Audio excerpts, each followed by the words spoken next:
Precisament el Consell de Ministres va anunciar la setmana passada l'oferta d'ocupació pública més gran de la història i això ha provocat una allau de matriculacions a les acadèmies i centres de preparació. Són més de 30.000 noves places que han disparat els desitjos d'aconseguir un lloc de treball estable. Al mes de vacances per excel·lència, l'agost, els opositors no pensen en viatjar ni desconnectar. Josep prepara les proves d'accés a l'Administració General de l'Estat.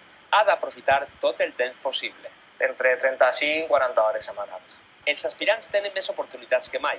L'oferta d'ocupació pública per a 2021, la més gran de tota la història, compta amb 30.455 places, un 8,5% més que l'any anterior. Si no aprovara en este cap, tinc la segona oportunitat. I ja porto tot el bagatge estudiant i més. És una bona oportunitat, sí.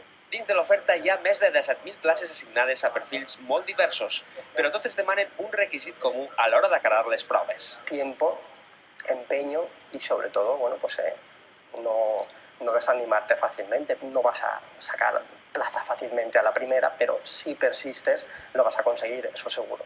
L'anunci del govern espanyol ha despertat gran interès entre la ciutadania i les acadèmies de preparació no paren de rebre sol·licituds. Un 60% podría decirte yo que está creciendo, sí. Para septiembre ya tenemos un conjunto de grupos nuevos cubrir esas necesidades que nos están pidiendo los alumnos. I encara podrien formar-ne més grups, ja que falta conèixer la naturalesa d'un terç de les vacants. Quan es concreten, provocaran a ben segur una nova onada de matriculacions.